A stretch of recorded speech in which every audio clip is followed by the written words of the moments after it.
Can I thank the whole House for the way the tributes to Sir David were handled on Monday? We saw the best of this House, and I want to see if we can use that collaborative spirit to make progress on one of the issues that was raised on Monday, tackling violent extremism. It's 3 years since the government promised an online safety bill, but it's not yet before the House. Meanwhile, the damage caused by harmful content online is worse than ever. Dangerous algorithms on Facebook and Instagram, and Hope Not Hate have shown me an example of violent Islamism and far-right propaganda on TikTok. What I was shown has been reported to the moderators, but it stayed online because apparently it didn't contravene the guidelines. I have to say I find that hard to believe. So will the Prime Minister build on the desire shown by this House on Monday to get things done and commit to bring forward the second reading of the online safety bill by the end of this calendar year? If he does, we'll support it. Prime Minister. Mr. Speaker, I thank the right honourable gentleman for the spirit in which he has approached this issue, and I echo what he says about the need for cooperation across the House, because the safety of MPs, indeed of all public servants, everybody who engages with the public, is of vital importance, and the online safety bill is of huge importance to, it's one of the most important tools in our armoury. And what we're doing is ensuring that we crack down on companies that promote illegal and dangerous content, and we'll be toughening up those provisions. But, Mr. Speaker, what we are also going to do is ensure that the online safety bill does complete its stages before this House, before Christmas. And I'm delighted, or rather, that we do bring forward bring it forward before Christmas in the way that he suggests. And I'm delighted, Mr. Speaker, that he is offering his support, and we look forward to that. Keir Starmer. Thank you, Mr. Speaker, and I thank the Prime Minister. I think from that, and this isn't a challenge, it's to clarify that the pre-legislative scrutiny will be finished in early December, and that the second reading could, I think, be before the end of this calendar year. But we do need to get on with this. Telegram has been described as the app of choice for extremists. And, Mr. Speaker, if you can believe it, if the House can believe it, as we were paying tribute to Sir David on Monday, Telegram users could access videos of murders and violent threats against politicians, the LGBT community, women and Jews, as we were paying our respects. Some of these posts are illegal, all of them are harmful, and Hope Not Hate and the Board of Deputies have said that Telegram has, in their words, facilitated and nurtured a subculture that cheerleads for terrorists. Tough sanctions are clearly needed. Yet, under the government's current proposals, directors of platforms failing to crack down on extremism would still not face criminal sanctions. Why is that? Prime Minister. Mr. Speaker, it is this government that brought forward an online harms bill, Mr. Speaker, and he's heard what I've said. He's heard what I've said about the second reading before Christmas, and in the collegiate spirit in which he announced he began his questioning, I can tell him that we will continue to look at ways in which we can toughen up those provisions and to come down hard on those who irresponsibly allow dangerous and extremist content to permeate the internet. But, Mr. Speaker, I'm delighted that he's taking this new tough line, and I very much hope that he will get the rest of his party in the lobbies with us to join him. Keir Starmer. Mr. Speaker, I did start in a collegiate spirit, and I'll continue in a collegiate spirit because I listened hard to what was being said on the opposite benches on Monday about the concerns about this issue. And we do need to recognise the measures in the bill, but we do need tough and effective sanctions, and that means criminal sanctions. And that does matter, Mr. Speaker. It is frankly beyond belief that, as the Mirror reported yesterday, 40 hours of hateful content from Anjem Chowdhury could be easily accessed online. The Prime Minister and the Government could stop this by making it clear that directors of companies are criminally liable for for failing to tackle this type of material on their sites.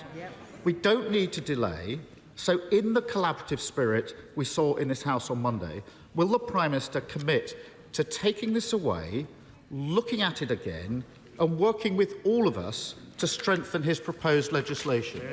Prime Minister. Speaker, I've already said that we're willing to look at anything to strengthen the legislation. I've said that we're willing to bring it forward, and we will bring it forward to second reading before Christmas. And yes, of course, Mr. Speaker, we will have criminal sanctions with tough sentences for those who are responsible for allowing this foul content to permeate the internet, Mr. Speaker. But what we hope for also is that no matter how tough the proposals we produce, that the opposition will support it.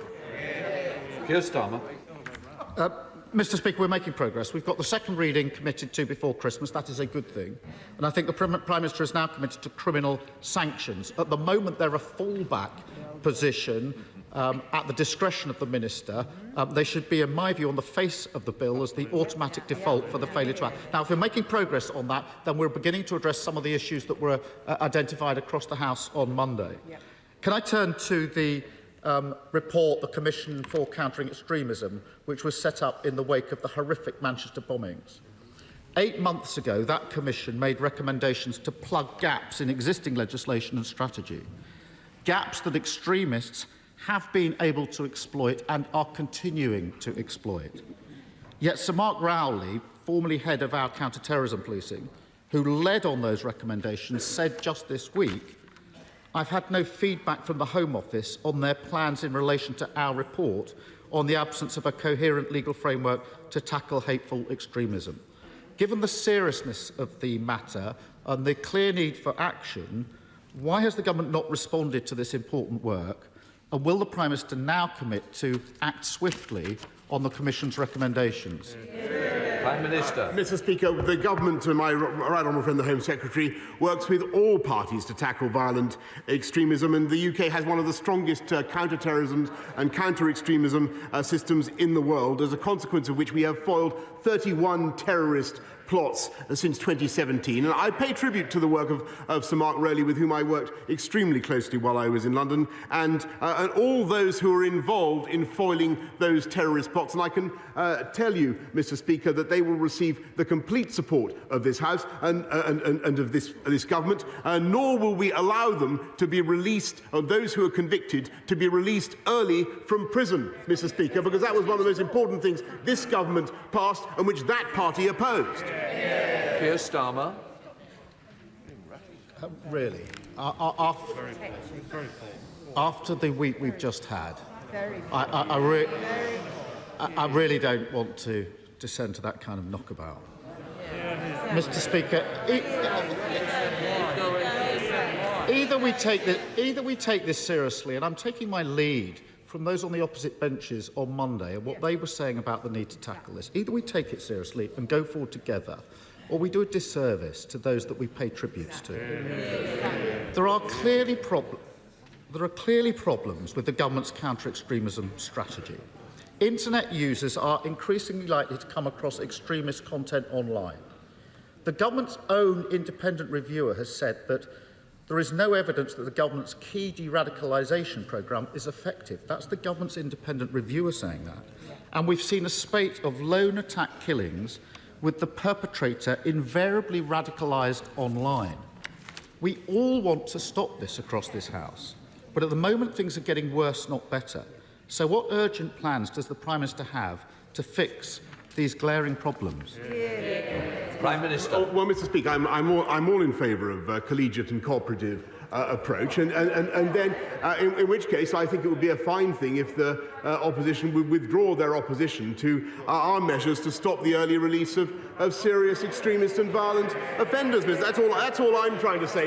In a collegiate approach, and I'm sure that is what the people of this country will wish to see. But we will continue to do everything that we can to strengthen our counter-terrorism operation and to support all those who are involved in keeping us safe. And obviously it is too early to draw any particular conclusions from the appalling killing of our colleague, but we will draw all relevant conclusions from that investigation. Keir Starmer. Thank you, Mr. Speaker. The inescapable desire of this House on Monday to finally clamp down on the extremism, the hate and the abuse that festers online is incredibly welcome. But closing down anonymous accounts would not have prevented the murder of Joe Cox, nor of PC Keith Palmer, and although we don't know the full circumstances surrounding his death, nor would it have saved Sir David. If we're to get serious about stopping violent attacks, we need to stop online spaces being safe spaces for terrorists. We need to ensure that unaccountable, arrogant social media companies take responsibility for their platforms.